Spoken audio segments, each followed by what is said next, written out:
எனக்கு தெரியல தமிழர் மட்டும்தான் இப்படியான்னு சொல்லி. ஏன்னா தமிழனால மட்டும்தான் மற்றாக்களுக்கு அவங்களும் நல்லது செய்ய மாட்டாங்க, நல்லது யாராவது செஞ்சாலும் விட மாட்டாங்க. அப்படித்தான் நேற்று வந்து நான் இந்த யூகே அசைலாம் சீக்கர்ஸை பற்றி திடீரென்று வந்து இந்த ருவாண்டா பிளானை பற்றி ஒரு வீடியோ ரொம்ப ரொம்ப அவசரமாக நான் இந்த விஷயம் கேள்விப்பட்ட உடனே எல்லாருக்கும் தெரியட்டுமே, எல்லாருக்குமே ஷேர் பண்ணணுமேன்னு சொல்லி நான் அந்த வீடியோ போஸ்ட் பண்ணினேன்.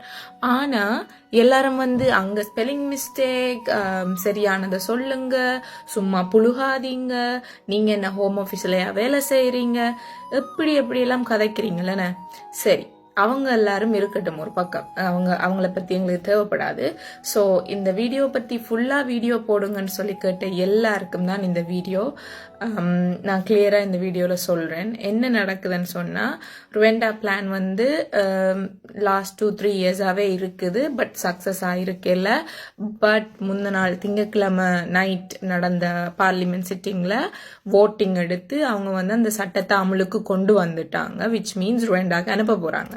சரி, இப்ப யாரை அனுப்புவாங்க, யாரையெல்லாம் ருவாண்டாக்கு அனுப்புவாங்க, எந்த மாதிரி ரெஃப்யூஜிஸ் அனுப்புவாங்கன்னு சொன்னா, நீங்க வந்து சட்டவிரோதமா யூகேக்குள்ள வந்திருக்கணும். சட்டவிரோத மண்டேக்கு எப்படி வரும்னு சொன்னா, இந்த கள்ள பாஸ்போர்ட்ல வாரது, இங்கிலீஷ் சேனல்ல க்ராஸ் பண்றது, மற்றது வேற ஒரு சேஃபான நாட்டுல இருந்து இங்க வாரது. ஃபார் எக்ஸாம்பிள், இப்ப நான் எங்கட நாட்டை எடுத்துக்கலாம், ஸ்ரீலங்காண்டா, நீங்க ஸ்ரீலங்கால இருந்து நேரடியா யூகேக்கு வராம ஸ்ரீலங்கா இந்த ஜெர்மன் போயோ இல்ல பிரான்ஸ் போயோ இல்ல சுவிஸ் போயோ இந்த மாதிரி சேஃபான கண்ட்ரிஸுக்கு போய் நீங்க வர்றது. ஈவன் துபாய் கூட, நீங்க துபாயில டிரான்சிட் இருந்தா கூட அது சேஃப் கண்ட்ரியா தான் அவங்க ட்ரீட் பண்ணுவாங்க.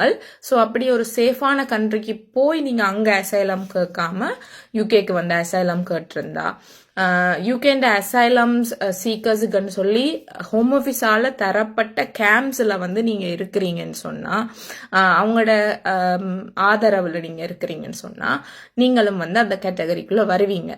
ஏஆர்சி கார்டு இருக்கிற ஆக்களுக்கும் இதுக்கும் எந்த வித்தியாசமுமே இல்லை.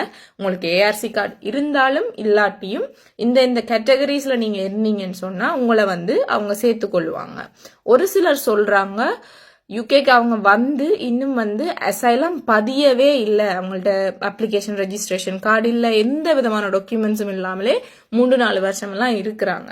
அப்படியான ஆக்களை வந்து இது இன்னும் பாதிக்கும். என்னன்னு சொன்னா, சட்டப்படி நீங்க வந்தோடனே உங்களுக்கு ஒரு உயிர் ஆபத்து இருக்குன்னு சொல்லிதான் அசைலம் கேட்கிறோம். ஸோ அப்படி அந்த மாதிரியான சிச்சுவேஷன்ல நீங்க உடனே அசைலம் கேட்டு இருக்க வேணும். ஸோ அதையும் நீங்க மைண்ட்ல வச்சுக்கொள்ளுங்க. ஸோ உங்களுக்கு யூகே வர்ற பிளான் இருக்கு, இல்ல யாராவது யூகே வந்து அசைலம் அடிக்க போறாங்க, ஆல்ரெடி அசைலம் அடிச்சவங்க உங்களோட ஃப்ரெண்ட்ஸா இருக்கிறாங்கன்னு சொன்னா இந்த வீடியோ ஷேர் பண்ணுங்க. இதுல இன்னும் மேலேயும் உங்களுக்கு டவுட்ஸ் இருக்குமா இருந்தா கமெண்ட் செக்ஷன்ல கமெண்ட் பண்ணுங்க. நான் அந்த டவுட்ஸ் எல்லாம் என்னால முடிஞ்ச வரைக்கும் கிளியர் பண்ண ட்ரை பண்றேன். அண்ட் பை த வே, நான் ஹோம் ஆஃபீஸ்ல வேலை செய்யல, எனக்கு தெரிஞ்ச விஷயத்த ஜஸ்ட் உங்களோட ஷேர் பண்றேன், அவ்வளவுதான்.